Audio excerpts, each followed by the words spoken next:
Okay, mga tips and techniques para makapasa sa EPS exam. Pag-usapan natin yan. So, tara. So, ayan. Ako po ay KLT14 passer. Self-study lang kasi wala tayong pang-enroll nun eh. Kaya, ayan. So, nakapasa naman. Kahit pa paano. CBT ako nun eh. Computer-based test. So, sa computer talaga. Kailangan paggandaan. So, share ko yung mga tips and techniques na ginawa ko nun para makapasa, di ba? Siyempre. So, ayan. Tara.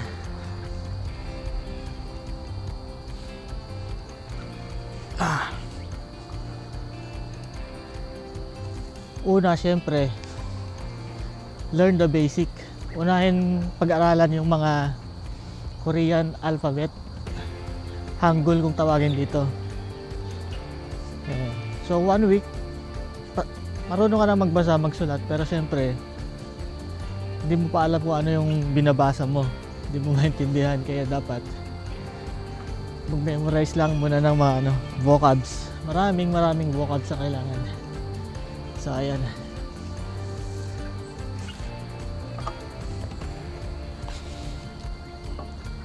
Ang goal mo dapat maka at least 10 vocabs ka a day.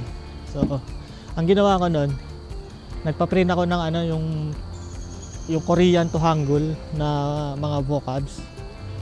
Tapos yun, minomemorize ko mga basta dala-dala mo palagi. Tapos, pwede i-download yun sa sa mga POA website.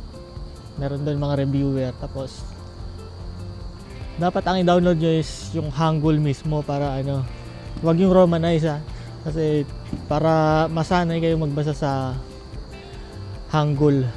So ayun.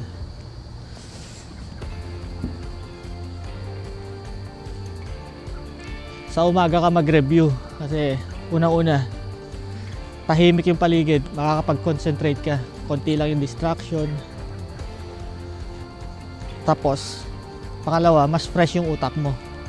Kaya mas hindi mo kailangan magpuyat gabi-gabi or patulog na maaga, gumising ng maaga, tapos mag-review madaling araw. Mas maraming pumapasok, mare-retain sa utak. So ayan.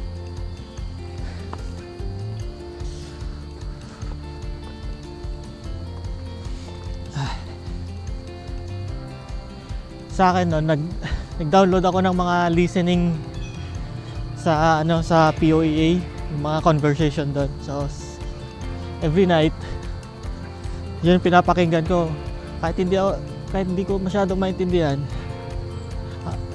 at least ang point doon is para masanay yung tenga o maging komportable sa mga yung salita nila.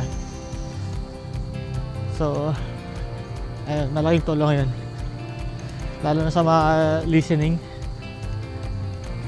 Ayan.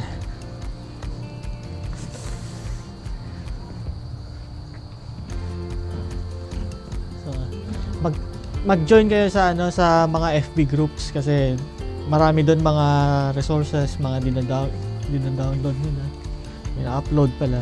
So ayan, download nyo yung mga EPS exam, previous exam.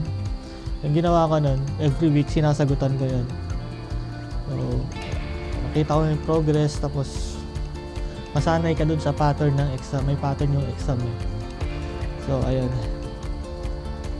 Tapos pagdating sa exam, ayun, confident ka na kasi hindi ka na mabibigla sa type yung itsura ng exam. Kasi nasanay ka na eh. Kahit yung mga reading lang, download nyo siya sa mga EPS group. Tapos pati answer keys para alam nyo kung tama yung sagot nyo o hindi. So ayan.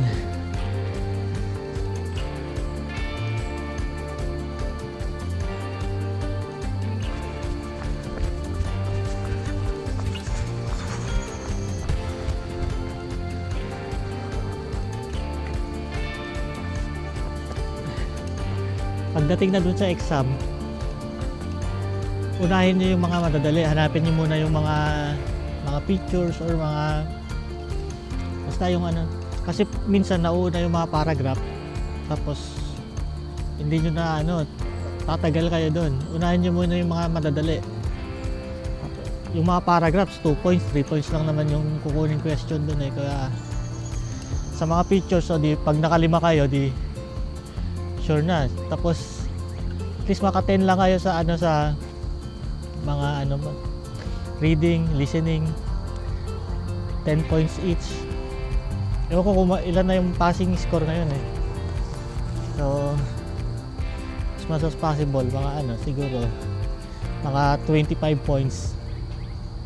Ayun, 50 items yun eh. Para sure na ano, sure na pasado. So ayan. So ayun guys. Salamat sa panonood. Sana kahit papaano may nakuha kayong mga tips, mga techniques. Kailangan ko nang umuwi. Sobrang lamig dito. Ito. Ano bang ano ngayon? Negative 14. Ayan. Lamig. Sakit na sa kamay eh. So ayan guys, thank you. Hanggang sa muli.